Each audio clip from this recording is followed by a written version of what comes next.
Donc j'ai le plaisir de vous présenter Philippe Quinter de BPI France, directeur de la RSE. C'est parti. Bonjour à tous, ravi d'être avec vous en fin de matinée. Puis, vous avez déjà entendu des tas de choses passionnantes, donc on va essayer de faire un zoom sur un sujet qui pourrait être un sujet de philo pour, vous savez, pour étudiants pendant 4 heures. Et parce que ce sujet, il va pas de soi et il est d'une simplicité quand même assez déroutante. Donc c'est la contradiction, j'aime bien un petit peu les oppositions. Alors, moi je vous propose en fait d'enfoncer des portes ouvertes, on va commencer par ça, et puis progressivement de vous faire comprendre comment BPI France pense ces sujets, comment il les pousse, comment il les processe à l'appui des entrepreneurs. Et ce thème, donc le lien entre RSE, performance et valorisation, c'est le thème qui a été choisi. Moi je le trouve passionnant, je suis vraiment fanat de ce sujet. On pourrait même rajouter la dimension de l'engagement. Alors c'est aussi dans la performance naturellement, mais c'est bien de le mettre à part parce qu'il a des caractéristiques totalement propres par rapport à ce sujet. Alors l'histoire démarre, il était une fois France Stratégie. Je pense que vous connaissez bien le rapport de 2016.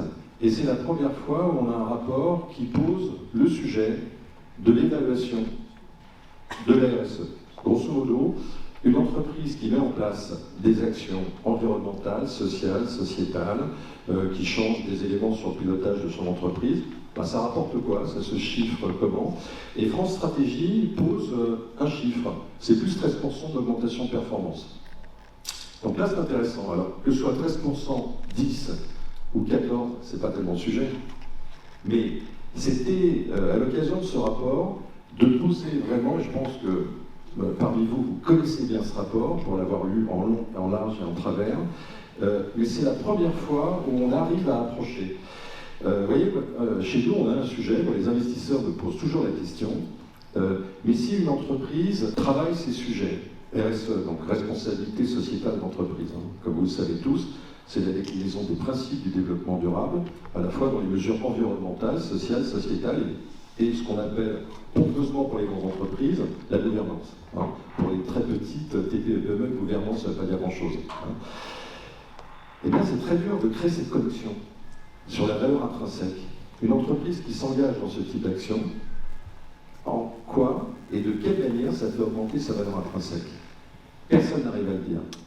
Ce qui est intéressant au-delà du rapport de France Stratégie, c'est qu'il y a un organisme, une société qui s'appelle Goodwill Management, avec Annette Fustek, qui l'a cédé d'ailleurs il y a peu de temps, qui a fait plus d'une centaine d'études, je pense que vous les connaissez aussi, mais dans des univers très différents.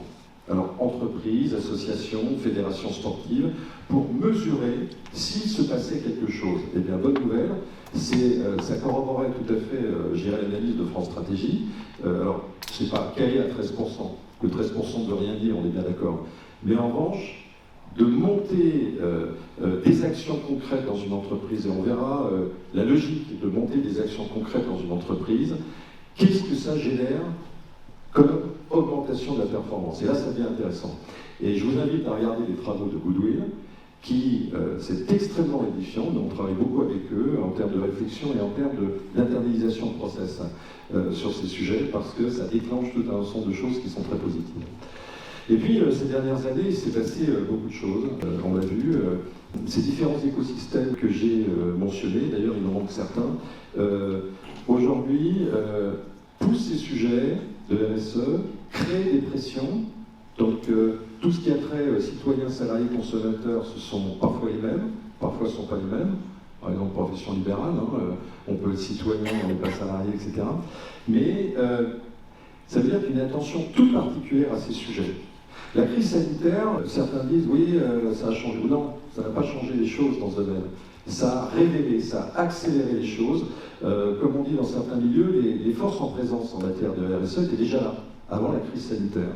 En revanche, il y a quelque chose d'extrêmement intéressant qui s'est produit avec la crise sanitaire, au-delà du caractère catastrophique, bien sûr, que cela a occasionné, c'est que les hommes et les femmes, dans les entreprises, un petit peu partout, se sont repris en main, sont passés du stade, finalement, j'étais dans des trajectoires, dans des postures, et je redeviens acteur de mes trajectoires professionnelles. Et ça se traduit par des choses extrêmement concrètes que vous avez vues. C'est-à-dire qu'il y a des gens qui sortent d'entreprise, alors ce ne sont pas les jeunes générations, ce sont même des gens beaucoup plus âgés qui décident à un moment donné de dire ce que je vis dans mon entreprise, et ça c'est fondamental par rapport à la RSE et la performance, vous allez comprendre tout de suite la liaison, c'est que ce n'est plus en accord, en harmonie avec mes valeurs. C'est-à-dire que je suis parfois dans des entreprises qui projettent des images, parce qu'aujourd'hui il faut cocher toutes les cases, je pense que vous le savez, il faut cocher tout, voilà, pour montrer qu'il faut parler des bons mots, on pourrait faire un petit glossaire d'ailleurs, des mots à utiliser pour être tout à fait dans le coup. C'est pas le sujet. Le juge de paix, c'est là, c'est les citoyens salariés, c'est moi, je suis dans une entreprise qui projette des choses, et ce que je vois à l'intérieur, c'est pas ça. Donc il y a une rupture de confiance. Et ça, c'est dramatique. Ça veut dire que derrière, la résultante, c'est la baisse de l'engagement. Et donc on parle bien de performance. Aujourd'hui, on a des mutations qui sont telles à réaliser en transition écologique, énergétique, en revisiter les modèles sociétaux d'entreprise. C'est que si les hommes et les femmes ne sont pas des entreprises salariées, et pas que salariées, ne sont pas investis, ne sont pas engagés sur les process de transformation, je ne vois pas comment on peut y arriver. Donc ça, c'est déjà aussi fondamental. Et donc, toutes ces catégories, fournisseurs, clients, nous portent une attention toute particulière à, dans le texte, et en bon français, la supply chain, la chaîne d'approvisionnement. Formidable. Vous savez que BPI France a la chance d'être à l'appui des entreprises, des plus petites, start-up, TPE, mais également des grandes, côté du CAC 40. Donc le sujet, ce n'est pas de les opposer, mais c'est au contraire de travailler ensemble en synergie, d'essayer de créer ces synergies. Et dans la chaîne d'approvisionnement, ce qui est formidable, c'est que les grands donneurs d'ordre embarquent les banques poissons, des TPE, PME, etc. Et on le voit bien sur ces sujets RSE, il y a une montée en puissance colossale des questionnaires, des pratiques, alors pas seulement déclaratives, mais probatoires. C'est-à-dire que certains donneurs d'ordre, et vous connaissez des organismes qui l'ont d'ailleurs, comme Ecovadis, à la demande des donneurs d'ordre, pour savoir quelles sont les pratiques des entreprises. Et ça, c'est intéressant. Pourquoi? Parce que le sujet, d'ailleurs, ça a été rappelé ce matin, c'est la mise en action. C'est la mise en action, c'est de faire bouger les lignes, c'est de faire décoller la pulpe du verre. C'est ça le sujet. C'est qu'il faut créer les conditions pour mettre en marche, mettre en action les entreprises sur la mise en œuvre d'actions concrètes dans les domaines environnementaux, etc. Et donc, et c'est très large. Moi, j'ai mis un certain nombre d'entités que vous connaissez, mais les investisseurs prêtent une attention de plus en plus grande maintenant aux questions naturellement environnementales et climat. Ça se réduit beaucoup. Alors, moi, je reprends souvent le terme de Nicolas Dufourcq qui dit « Nous sommes l'école de la République ». Et ça, c'est important. Ça veut dire qu'on embarque toutes les entreprises, toutes, pour effectuer ces transformations et ces transitions. Si l'idée, c'est pas de faire, vous savez, comme dans les bonnes prépas, on détourne un petit peu et on enlève ceux qui sont pas très bons, qui n'ont pas de très bonnes pratiques. Et là, on a des bons scores, naturellement. Le sujet, c'est pas ça, c'est que face aux défis que nous avons réalisés, il faut embarquer tous les écosystèmes. Et ça, c'est important. Et puis, il y a un sujet qui est absolument majeur, c'est le poids de la réglementation. Ça a été aussi évoqué ce matin. La déclinaison du Green Deal, la réglementation du Green Deal, tout ce qui a trait sur la taxonomie verte qui va s'imposer à tout le monde, complexe. Déjà, le décryptage de la taxonomie est un sujet majeur, taxonomie sociale. Tout ce qui est disclosure, SFDR, etc., tout ce dont vous avez entendu parler, que vous connaissez, va s'imposer au monde des entreprises. Il ne faut pas oublier aussi la loi Pacte qui emmène les entreprises, quelle que soit leur taille, à reporter, à dire concrètement ce qu'elles font sur le E, environnement, le S, le social et le G. Donc aujourd'hui, ce qu'on peut se dire, c'est que toutes les entreprises sont absolument concernées par ces sujets de RSE. Et ce qui est très intéressant, c'est de rappeler aussi que pour la grande majorité des entreprises, la RSE, c'est du volontarisme, sauf au-delà d'un certain seuil. Donc le sujet, c'est de conserver finalement le pétillant, le côté volontaire pour avancer sur les sujets, tout en cochant les cases des aspects réglementaires. La RSE s'impose de plus en plus, vous savez, à la périphérie du business et de la stratégie. Aujourd'hui, elle est de plus en plus dans le cœur de la stratégie des entreprises. Aujourd'hui, ESG, Impact, RSE, ce sont dans toutes nos entreprises, je pense que vous en conviendrez, ce sont des thématiques qu'on aborde en permanence. Alors, de différentes manières, avec différentes convictions, mais l'important, effectivement, c'est d'en parler. Et je ferai une connexion, en fait, pour répondre au stade, avec les actifs immatériels. Aujourd'hui, quand on valorise une entreprise, pour un investisseur, entre 60 et 90%, c'est quoi? Ça repose sur quoi? Sur des actifs immatériels. Donc l'image, la marque, la qualité du portefeuille client, la qualité de l'organisation. Et cette valorisation, donc, est importante parce que c'est très connecté à la performance de l'entreprise et des leviers. C'est-à-dire qu'un entrepreneur aujourd'hui peut jouer sur ces leviers. Nous, on a mis en place d'ailleurs avec la DGE et ATI, c'est l'Observatoire de l'immatériel, un référentiel, CAP-immatériel, avec l'ensemble des grilles d'analyse en fait que l'on a sur ces sujets. L'idée, c'est de rendre comestible pour un entrepreneur l'immatériel. Ils savent ce que c'est, mais ils n'arrivent pas parfois à se dire mais comment je peux œuvrer, comment je peux pousser un levier sur tel ou tel pour faire changer les choses.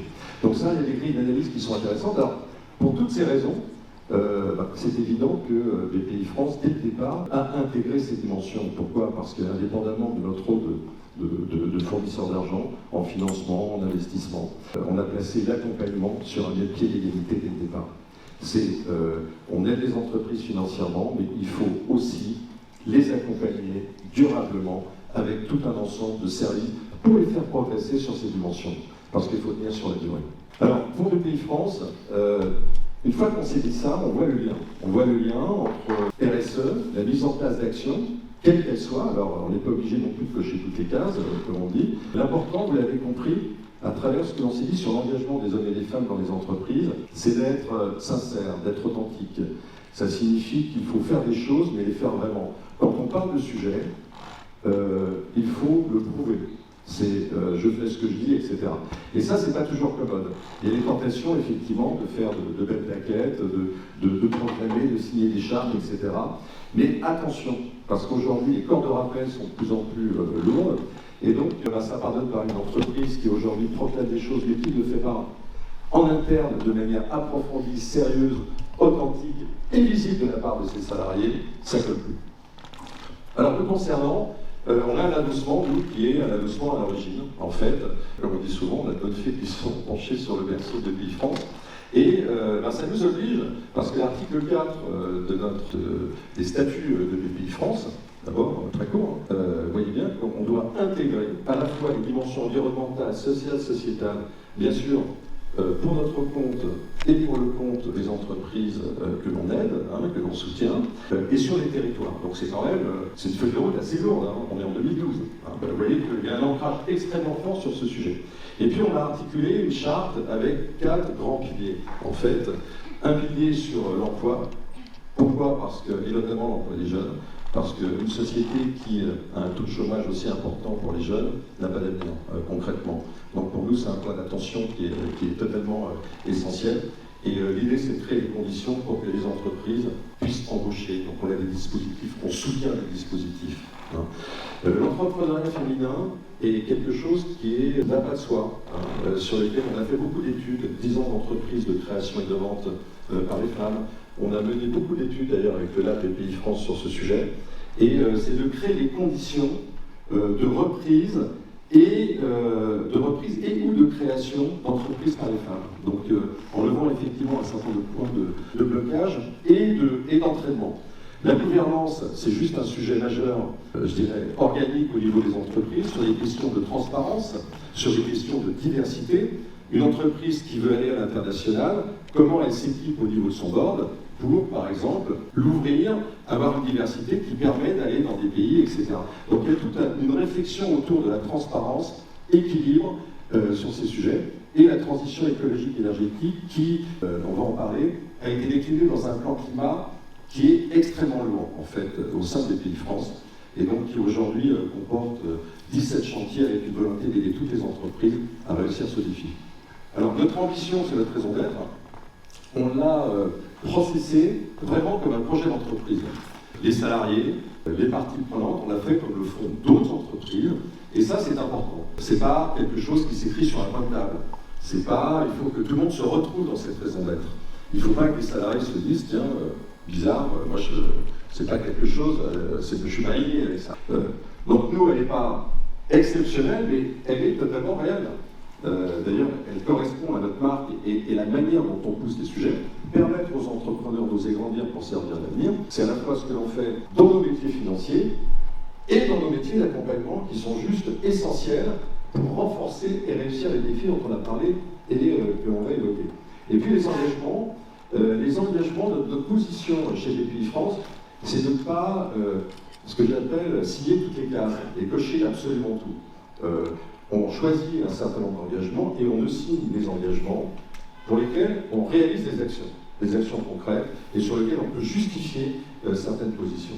Donc ça c'est important. Donc j'en ai cité quelques-unes, mais qui sont pas du tout exhaustives, à la fois dans le domaine de l'investissement, comme les PRI, Sista, France Invest, ce sont des chartes de parité sur lesquelles il y a des engagements extrêmement lourds sur la montée en puissance dans les fonds et les actions que l'on relaie à travers nos activités, France Invest, et bien sûr, BKB+, et la Tour 2050, ça c'est un thème qui chez nous cette année sera très lourd, qui est la biodiversité, donc en complément des actions sur le climat. Alors, rapidement, peut-être trois points pour aller dans le sens de la performance et de l'impact. On n'est pas loin quand même. Hein. Quand on parle de performance, c'est aussi de créer un impact pour soi et pour les autres. Hein. Donc ça se fait à travers le plan de relance pour les entreprises, dans lequel on a mobilisé pas mal de capitaux en financement direct. On intensifie nos actions sur des fonds thématiques, sur les green tech, et avec des dispositifs qui sont très intéressants, comme par exemple les VPER. Je ne sais pas si vous connaissez les volontaires territoriaux d'entreprise. Ce sont des jeunes qui rentrent en entreprise pour aider les dirigeants d'entreprise à revisiter les modèles. Donc il y a des tas d'entreprises qui les utilisent. Moi j'ai en tête une entreprise, parce qu'ils en parlent régulièrement, sur les fonderies de Soublan, qui, donc sidérurgie, fonderie, quelque chose qui n'est pas facile en termes d'activité, et qui a utilisé compétences à travers des jeunes dans le cadre de VPER pour revisiter complètement le modèle. Et là, ça devient attractif, et cette société a pu réembaucher à la suite parce qu'elle a redonné un nouveau cadre, en fait, en revisitant son modèle. Il y a tout le soutien aussi aux filières qui sont majeures, donc les filières automobiles, les filières aéronautiques, industrielles, et donc tout ça, vous l'imaginez bien, ce sont des soutiens qui sont juste décisifs pour justement faire que les entreprises de ces filières et de ces secteurs montent en puissance au niveau performance. Concernant le plan climat, là c'est un sujet très ambitieux et juste, on en a parlé Fabrice, on en a parlé longuement aussi ce matin. Le constat, on sait bien, il est dur, je ne vais pas refaire de la philo. Le sujet, c'est qu'on se mette au boulot. On a quelques années pour démarrer. C'est ce que dit Jean Jouzel. Jean Jouzel nous dit, c'est pas d'être dans la plaque en 3 ans, c'est impossible, mais de faire en sorte de démarrer des actions concrètes pour avancer sur ce sujet. Alors, la ligne bleue des Vosges, c'est 1,5 degrés, on est bien d'accord, neutralité carbone 2050. On y sera peut-être pas. Mais en tout cas, c'est le cap sur lequel le pays France s'est fixé, avec la Caisse des dépôts dans le cadre d'un plan climat commun et la Banque des territoires. Donc nous, on a mis en œuvre 17 chantiers dans le cadre de ce plan climat, parce qu'on y croit, et toutes les forces de BPI France sont résolument tournées sur la mise en œuvre d'actions concrètes en faveur de la transition écologique et énergétique. Et donc, on soutient toutes les solutions qui permettent justement d'accélérer la transition des entreprises. Alors, on a produit des études, et d'ailleurs, je vous invite à les regarder par le Lab BPI France sur le climat, qui donnent un certain nombre d'éléments. D'ailleurs, ça corrobore ce que dit l'Agence internationale de l'énergie, à savoir que finalement, on a besoin de solutions techno, mais ce n'est pas la techno qui va nous faire arriver au résultat. On a besoin, au fil de l'eau, de développer des capacités, des solutions pour atteindre des nouveaux paliers. Et ça, c'est très important, parce qu'il y a à la fois une dynamique holistique qui doit être mise en place, et la techno, ce n'est pas une fin en soi, mais on en a bigrement besoin pour atteindre certains paliers. Et donc, nous, notre rôle, c'est bien sûr d'aider et de favoriser l'émergence de filières dans les green tech, dans les big tech, etc., pour trouver des solutions. Et il y a des choses qui sont absolument remarquables. On a lancé d'ailleurs, il y a peu de temps, le premier baromètre du Clean Tech Open France, qui démontre qu'il y a 505, plus de 500 alumni derrière, avec des entreprises qui ont des solutions extraordinaires dans tous les domaines. Donc ça, c'est important. Donc il y a le sujet bien sûr de l'amplification des financements et des investissements. Vous savez également que le plan climat groupe Caisse des dépôts, Banque des territoires, il est de 60 milliards. 20 milliards de pays France, 20 milliards Banque des territoires, 20 milliards la Poste. Donc c'est pas rien quand même. C'est pas rien mais c'est pas suffisant. Donc aujourd'hui tout le monde se pose la question pour se dire qu'il faut faire davantage. Comment peut-on encore accélérer et monter en puissance sur ces thèmes. Dans le cadre de ce plan climat, on a mené des travaux très structurants. On a mesuré sur l'ensemble de nos portefeuilles les empreintes d'intensité carbone sur les 3 scopes de toutes nos activités. Alors bien sûr, il y a des biais méthodologiques, il y a des biais statistiques, etc. C'est très difficile de récupérer les datas de TPE, PME. Mais ça permet de tremper le sujet. Ça veut dire que le premier passage, on a des taux d'erreur, vous savez, c'est comme les bilans carbone il y a 10 ans, 20 ans. Il y avait des taux de marge et d'erreur de 40%, voire 60% sur certains postes. Aujourd'hui, l'idée, c'est quand même de resserrer un peu au pied à coulisses et de progresser sur ces thématiques. Donc 17 chantiers qui vont simplement de l'intensification, de booster tout ce qui est ENR, en fait, parce que les énergies renouvelables dans le paysage, c'est très important, vous le savez, donc je ne vais pas m'appesantir sur le sujet. Donc à la fois des solutions technologiques, l'amplification effectivement de toutes nos actions, et Dieu sait s'il y a quand même des fonds avec tous nos partenaires. Et puis bien sûr, c'est bien d'encourager les entreprises à rentrer dans ces sujets, à mener des actions concrètes. On parlait d'actions tout à l'heure, c'est ce qui fait la grande différence. Nous, on est résolument aussi tournés, comme vous, quand j'écoute ce qui a été dit précédemment, c'est... il ne faut pas qu'on soit dans la réflexion du type COP. Vous savez, c'est à chaque fois, c'est bien sûr très intéressant parce que ce sont des accords politiques et ça c'est essentiel, il faut au moins que ça existe, mais c'est pas ça qui va nous faire gagner le truc. Il faut absolument qu'on arrive à faire prendre conscience, et ça c'est un vrai sujet d'ailleurs que l'on ne fait pas seul, avec tous nos partenaires, pour aider les TPE, PME, c'est-à-dire les entreprises qui constituent en France le plus grand nombre, 98-99% des entreprises en nombre, pour qu'elles puissent intégrer absolument ces dimensions.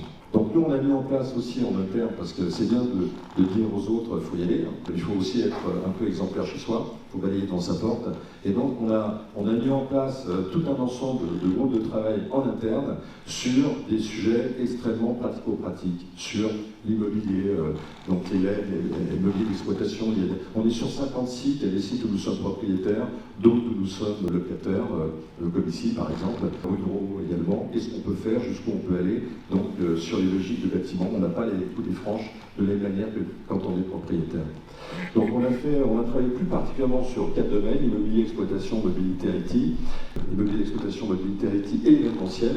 Pourquoi? Parce que vous savez que on a beaucoup les événements, on y reviendra parce que c'est une logique d'impact, et donc ça se mesure à un moment donné. Ça veut dire qu'il faut prêter une attention en termes d'éco-conception. Quand on construit des décors à billes, par exemple, c'est hors de question de mettre à la benne ensuite. C'est comment on les réexploite, comment on les utilise, etc. Ça, c'est le point que j'évoquais tout à l'heure, qui est un point pour nous très important. C'est l'un des 4 piliers, mais ça se traduit par des actions extrêmement concrètes. On s'appuie sur tout un ensemble de réseaux de Pays France Création. Il y a une trentaine de réseaux partout en France. Réseau Entreprendre, Initiative France, France Active, qui maillent le territoire et qui aident les projets d'entreprise pour les femmes. Il y a besoin de soutien. On sait très bien que sur le numérique, on a un problème collectif. D'abord, il y a de moins en moins de femmes dans les écoles d'ingé. Ça, c'est un vrai sujet. Ça a baissé encore. Donc l'idée, alors nous, effectivement, c'est pas là où on a la main, où on peut prêter main forte. Il faut qu'on reste sur nos lignes. Mais en revanche, on fait des choses. Vous voyez. On a mis en place avec, par exemple, Schema, un nouveau master, par exemple, pas spécifiquement pour les femmes, mais qui aide aussi à conjuguer la fintech, la finance et la RSE.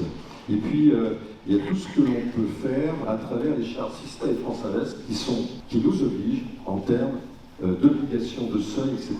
Donc ça veut dire que ça se mesure, il y a des seuils sur certaines années. Sista, on est plus sur des sujets qui concernent le numérique, et France Invest de manière un petit peu plus large. Alors je vais aller rapide, J'ai premier paquet sur nos actions, sensibilisation-formation.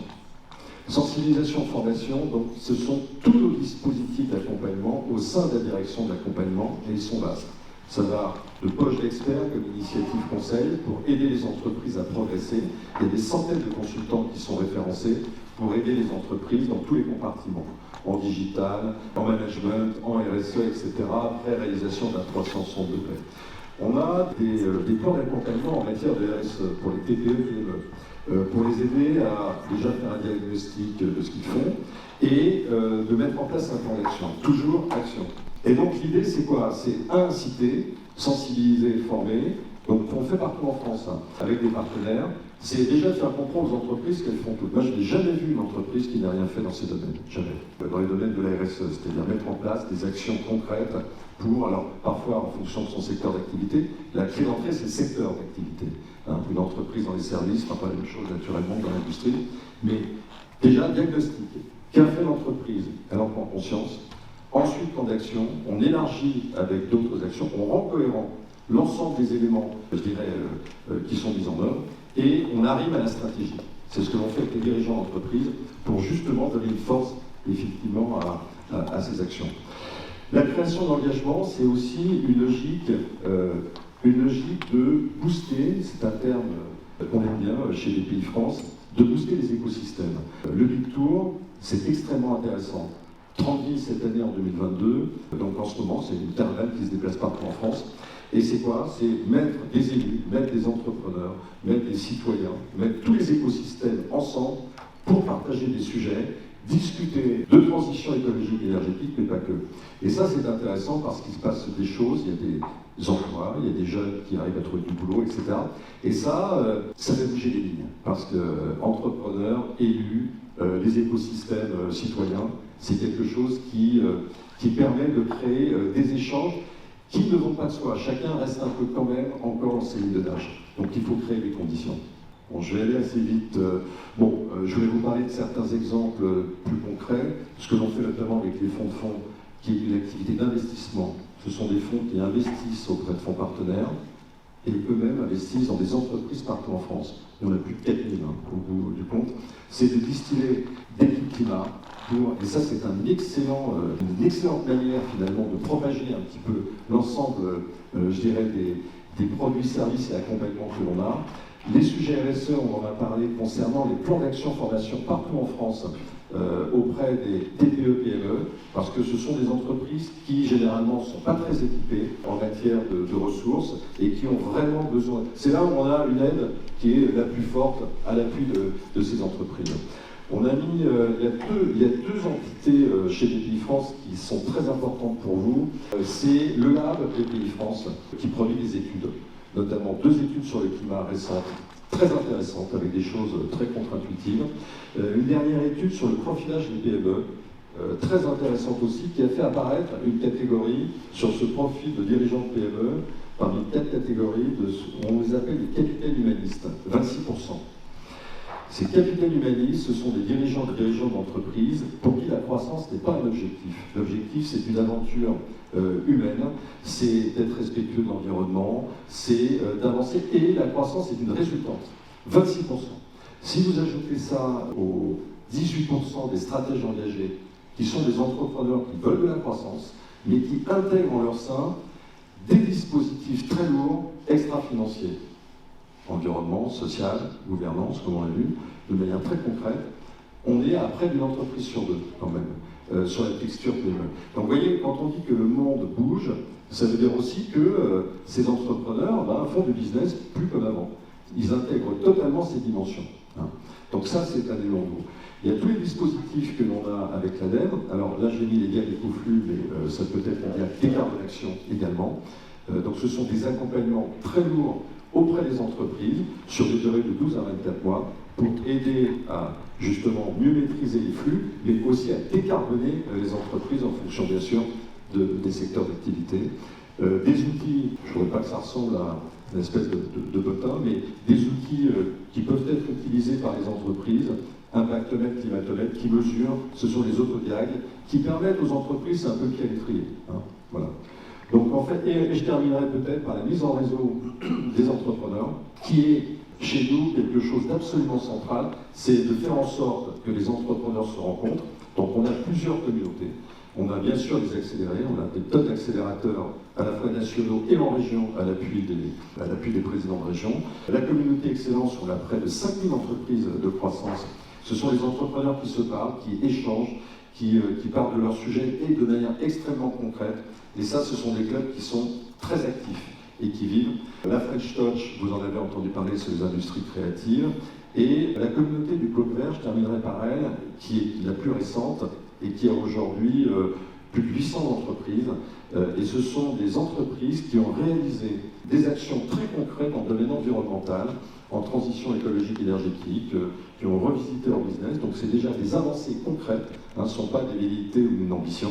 Et c'est extrêmement suivi cette communauté parce qu'elle a un effet d'essaimage. Et les meilleurs d'entre eux, du moins ceux qui le souhaitent, on leur demande d'être éclaireurs. Ça signifie qu'ils ont un rôle au-delà d'être dans la communauté, d'aller de l'avant, d'aller dans les régions et de convaincre d'autres entrepreneurs. On croit beaucoup à ce côté essaimage. Vous voyez, pas les grandes déclarations, mais ce côté très terrain où chacun, là où il est, en parle à ses voisins, en parle à ses camarades, dans les clubs. C'est vraiment un boulot de fourmi et de terrain. Et donc, toutes ces communautés, tous ces dispositifs sont vraiment à la disposition des entrepreneurs. Donc, pour nous, vous voyez, la mise en œuvre de tout ceci, en fait, tout ceci, tous ces dispositifs n'ont qu'une vocation. On est bien dans des sujets de faire bouger les lignes. Faire bouger les lignes, donner du peps aux entrepreneurs, faire en sorte qu'ils mettent en œuvre des actions très concrètes, qu'ils échangent entre eux, et ça crée une dynamique extrêmement vertueuse. Alors, il y a deux façons de voir les sujets, soit on se dit c'est foutu, et en espérant que ça crée un déclic, nous on dit il faut y aller à fond. Et donc c'est partir à fond et accélérer, et on fait en sorte, sur le terrain, vous voyez la caravane du Bitour, là elle est dans des villes en ce moment, et elle rencontre, et là il y a des millions de vues sur ces sujets. Et donc ça fait bouger les lignes. Donc voilà. Donc si on a cette contribution avec nos partenaires et vous ce que vous faites, je pense qu'on aura peut-être une chance de s'en sortir, du moins on aura tout fait pour y arriver. Voilà ce que je voulais vous dire. Merci Philippe.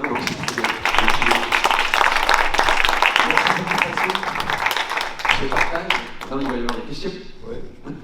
Donc quelles questions vous avez pour Philippe? En tout cas, moi je recommande le lab d'université, j'en profite. Plein d'outils extrêmement concrets, oui, tu nous donnes en plus.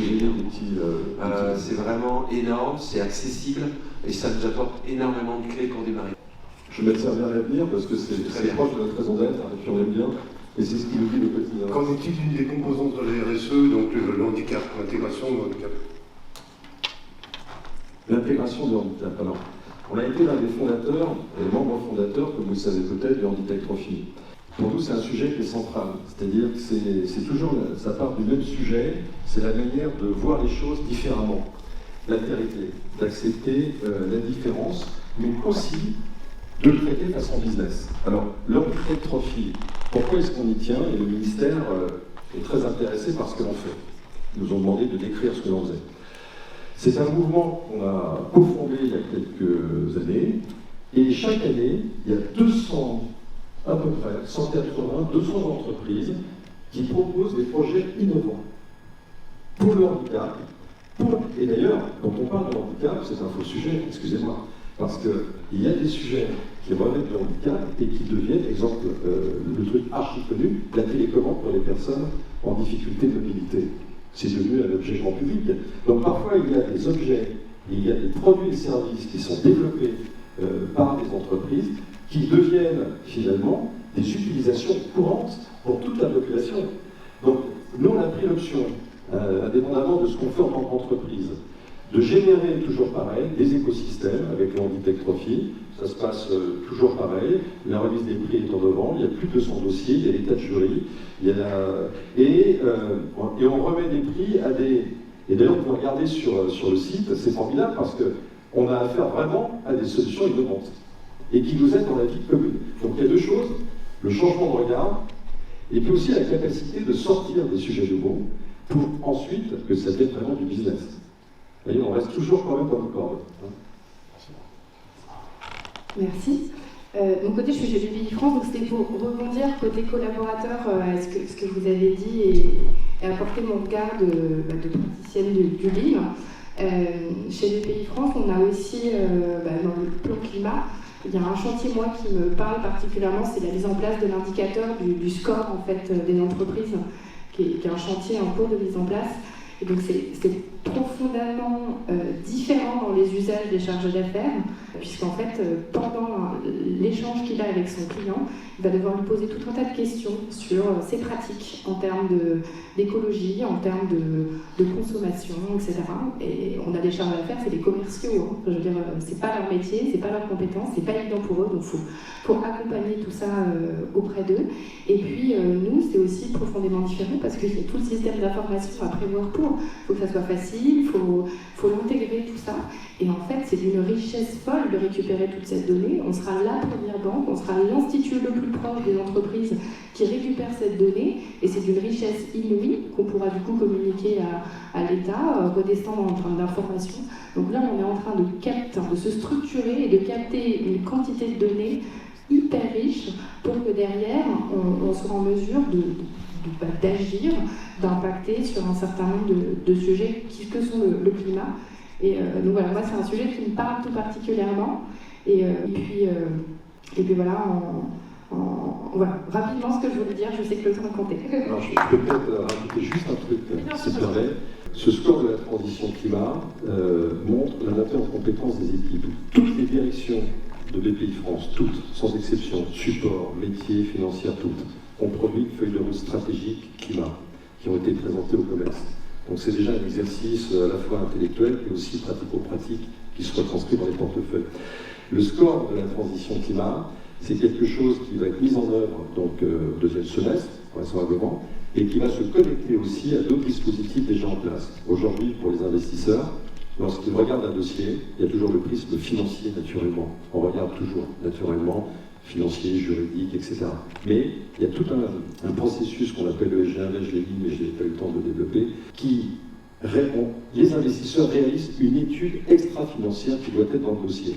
Alors, elle n'a pas pour but d'avoir une automaticité sur la décision, je parle de l'investissement hein, et pas de la banque, mais elle est claire. C'est-à-dire c'est une façon pour nos équipes, et c'est perfectible, hein, de regarder les choses différemment.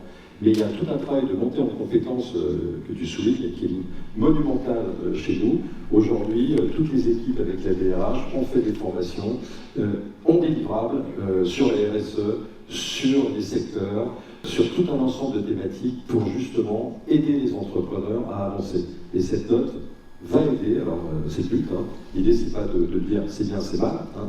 Mais c'est toujours pareil, que je vous disais, l'école de la République, entre guillemets, c'est d'aider les entrepreneurs à avancer, les plus faibles, à les vitaminer, à renforcer. Mais on aura essayé ceux qui ne voudront pas à la fin des fins, ça c'est leur choix. Mais ça veut dire que les financiers et les investisseurs, eh ben, ils sont désintéressants. Ça c'est quand même assez dur comme réalité. C'est pour ça qu'on met vraiment le paquet pour faire que toutes les entreprises aient leur chance. Merci. Encore une question ? Non, peut-être pas de question, c'est pour rebondir aussi par rapport à ce que Marine a dit. Je suis aussi de BPI France. Donc pareil, démarche d'amélioration continue sur le réseau Île-de-France. On a ce qu'on appelle de façon très pratique et concrète la démarche d'amélioration verte. En fait, on essaie d'accompagner les collaborateurs dans leur geste au quotidien. Par exemple, choisissant des paniers, peut-être de fruits et légumes auprès de producteurs locaux, donc pour encourager des circuits courts et de la consommation vraiment de qualité, par exemple avec les machines à grains, le café. Et quand on donne aussi par exemple des goodies lors des différents événements qu'on organise, on fait attention à ce qu'ils soient au moins RSE, parce qu'on sait que derrière, on ne peut pas forcément toujours avoir des produits qui sont 100% français, mais on fait déjà attention à ça. Et ensuite, on va encore plus loin en essayant de prendre des produits qui sont 100% français et qui finalement contribuent non seulement à notre économie, mais qui fait en sorte que les entreprises que nous accompagnons, nous puissions être à la fois des pourvoyeurs de fonds, mais aussi des clients. Voilà. Là. Oui, et à côté de ça, par rapport à la DAV, on est newsletter, donc on communique au sein du réseau sur, par exemple, des bons plans, des actions vraiment concrètes qu'on met en place. Et il y a toute une équipe projet qui est autour de ce sujet-là. Voilà. Merci, c'est un super exemple de lien entre l'excellence opérationnelle et la RSE. Bravo. Merci. Merci à BPI France pour votre accueil, hein. Vraiment c'est un cadre sublime. Et puis pour toutes les actions que vous proposez. On se retrouve à 14h dans les ateliers pour ceux qui sont inscrits. Pour ceux qui ne sont pas inscrits, je crois qu'il y a quand même encore des places qui restent. 14h pour des ateliers fresques du climat ici. Merci à vous. Bon repas. Bonne continuation.